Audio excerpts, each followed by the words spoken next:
and welcome to the Hit Like a Girl podcast. My name is Joy Rios, and on this show, we talk about the 30,000 piece puzzle that is healthcare and health IT and how each one of us holds a magic piece.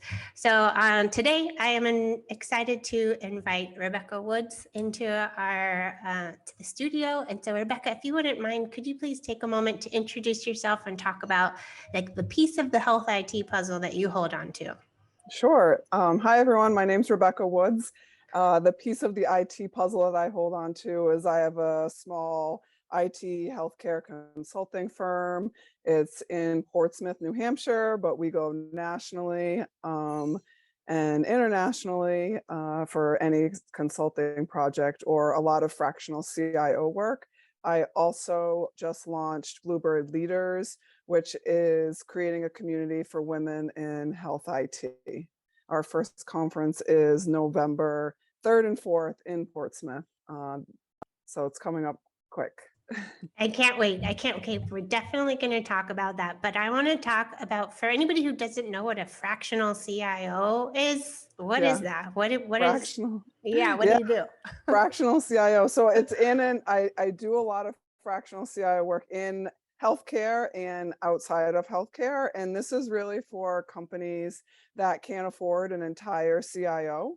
And so I'll come in and help them monthly or yearly, quarterly, and strategically plan their IT, help them augment staff, help them with their vendor planning or vendor selection. And so a lot of it is consulting, but with my CIO hat on, and helping them in any way they need help with.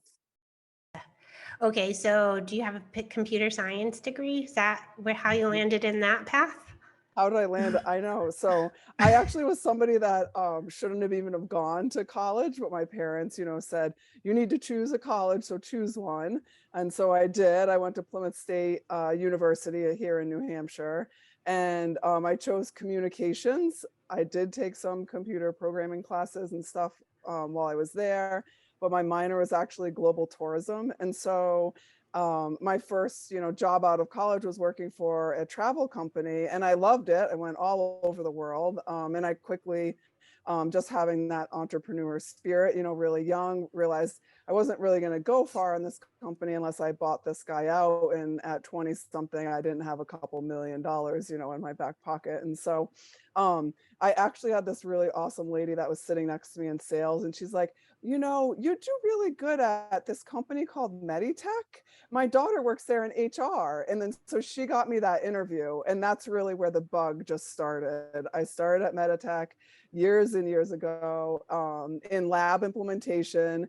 It was like mind-boggling hard to understand at first. Wait, I have to present in people, and what is the lab work, what's microbiology and all of that stuff. And I ate it up. I loved it. I worked for Meditech for a while. I went on to work for a few hospitals. I worked for Dell, and I installed Meditech all over the country in Canada and Puerto Rico for big, large hospital systems that crossed multiple states. This is really in the time where EHRs were we have to get these in, and so I did that, and then I worked at a children's hospital for a while, and then the hospital in Vermont that I worked for had an EHR install that didn't go quite as planned, and so I got hired as the director of applications, and then 6 months in was promoted to CIO and really helped them turn around their IT department to a department of 2 to people that had never implemented an EHR before. IT, I think, was the most hated department. We grew the department, turned it around, and then I slowly started gaining other departments that reported to me over the almost 4.5, 5 years that I was there. That's awesome. So you must have learned a lot of lessons around typical problems and challenges that hospitals face. Are there any across the board that you're you know what, everybody could use support with X, Y, or Z? I think change management is the biggest thing. I actually kind of I've had conversations with people about this, and where Yeah, it's healthcare, and we have IT, and even, Bluebird, my company, Bluebird Tech, has a whole program about bridging the gap. And so it's a lot about the infrastructure side that, thinks that they know how it should be, and then operations that actually is like living it day to day. And how do we bridge that gap? And it's really hard for that program to sell to a CFO, because there's no like, this is the, ROI. But when you get in there and open up Pandora's box, it's the change management, it's the lean process improvement, it's working with the people that are there day to day and knowing the operations. And so over the years, I've, learned their operations enough to be really dangerous, but I'm not about to give you an IV, and working with them, and then coming back with my IT mindset that I've, now have, and being able to communicate in the middle. I always try to say, like, I try to not downplay it, but I always ask myself, can my mother understand like Yeah. what I'm saying or doing? And having to present that to boards, I think, is why I've, been successful, and working with that change management. It's really, really big, and have the end users acceptance, because if you start a project across the board, like you were asking, and you don't have their buy-in from the beginning, it will fail. I You always need to think, start. yeah, Yeah, you're reminding me of one of those. Well, it's a favorite saying of mine that, like, in theory, practice is the same as theory, but in practice, it's not. And so when right, you're talking about, like, okay, talking to the lay people, or the operations, the people who are actually doing the work, and right, versus how it's supposed to be, like, right, finding that middle ground is super right. important. Super important. It takes out so many extra processes and steps. I go into companies all the time, and I'm able to open the operations mind and let them know, like, the computer can do these things for you. And they're like, you can see the bulb bright, and like, I didn't know that. Or you go to the infrastructure side, and you're like, no, this is actually what they need to do. And then the infrastructure side is like, oh, that's just like a couple changes in the background, right? And so working with both of them in the middle, I find the most enjoyable.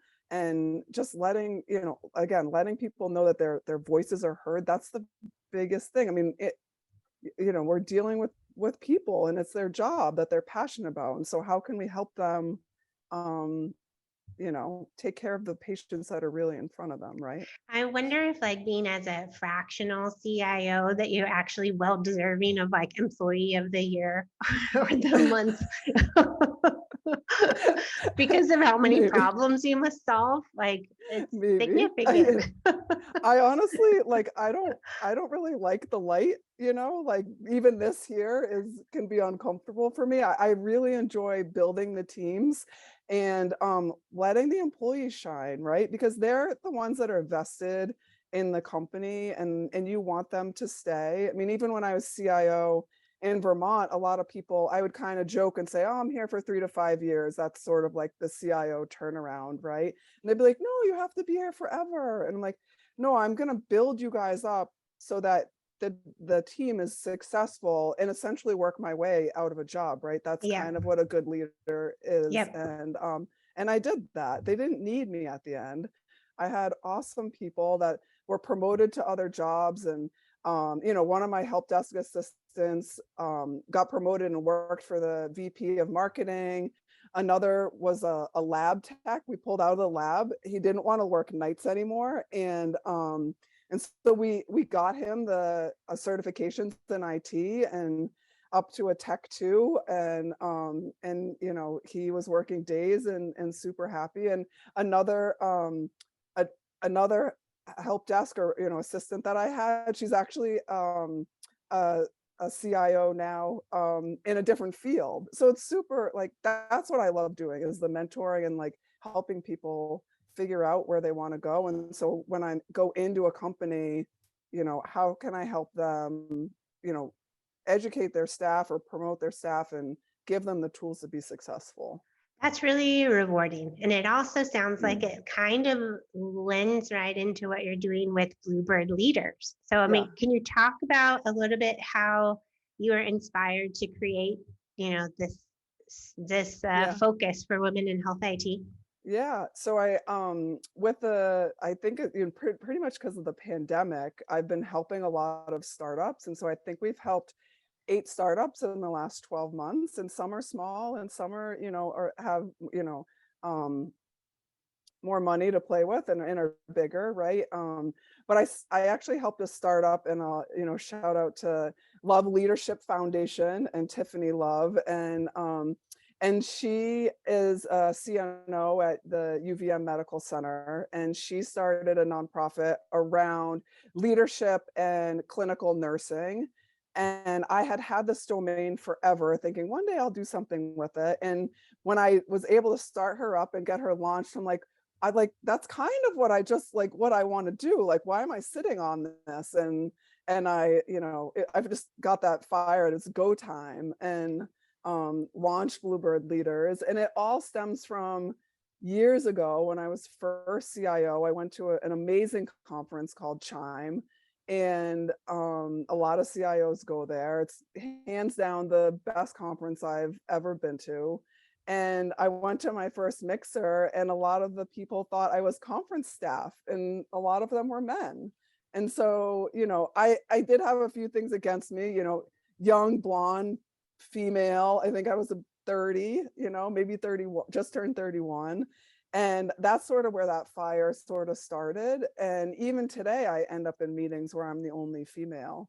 And so creating Bluebird Leaders is creating a community for women in health IT, and how do we mentor the younger generation to be good leaders in health IT. And so in January 2023, we'll launch our mentee program.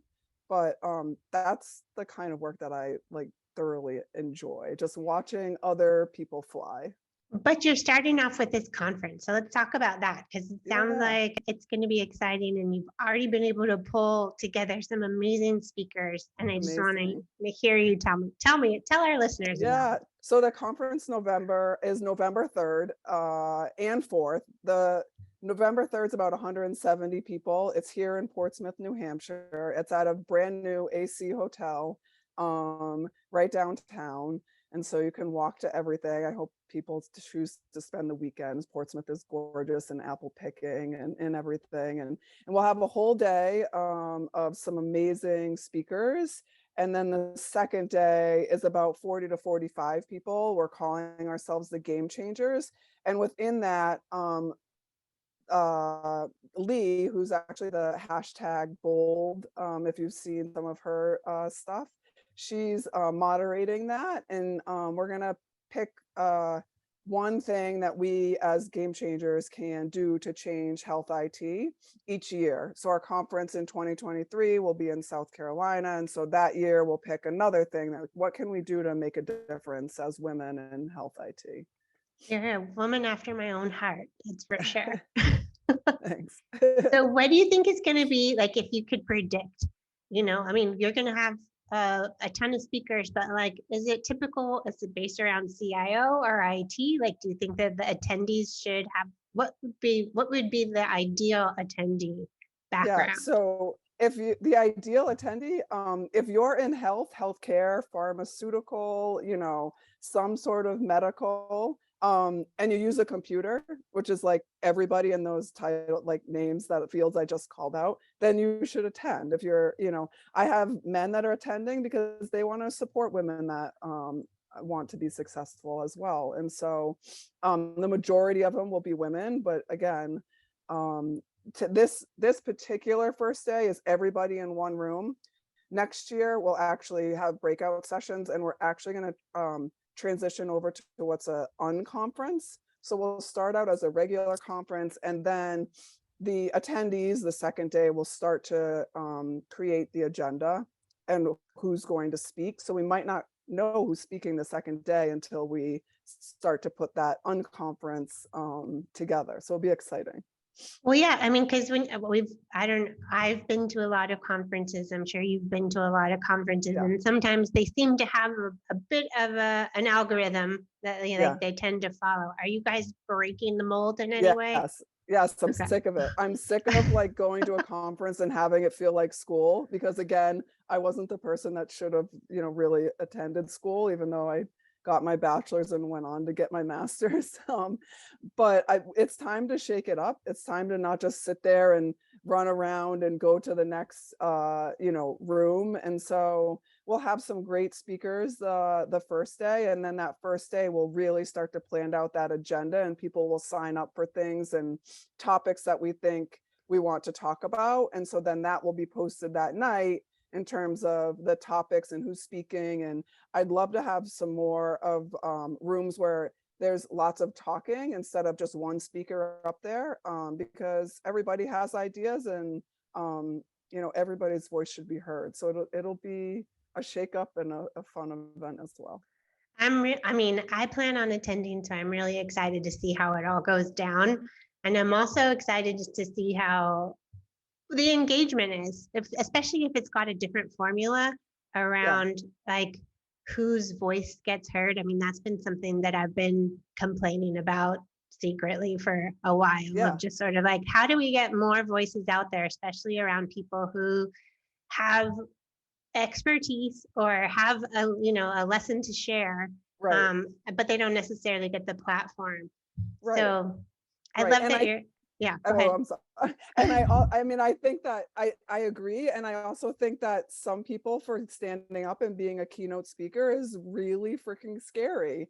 And so if we're all in a room and maybe there's 20 people in a room talking about one topic, they'll, feel like they can have their voice heard and not be up there on that podium, which is Well, you know intimidating for what? people. Yeah, totally. There's a lot of people who said that, well, the pushback around like there's not as many women who say yes to being a keynote speaker. And I think it's Yeah, partly for what you just mentioned. Like it is a lot of pressure, and especially if you've never done it before. So it sounds like you're creating a really safe environment that people exactly. can I don't know, like step up a little bit. Right, right. Yeah. Feel like their voice is heard and start to make an impact, right? Yeah. Well, so okay, tell me also about, I know this is a little ways away, but the mentorship program. What's your concept around there? How would you like to see that Yeah, so unfold? we're gonna shake that up a little bit too. So in January we'll kick off the mentor mentee program. And we're already accepting mentors and have a list of mentors and then accepting a list of mentees. We already have a few of them.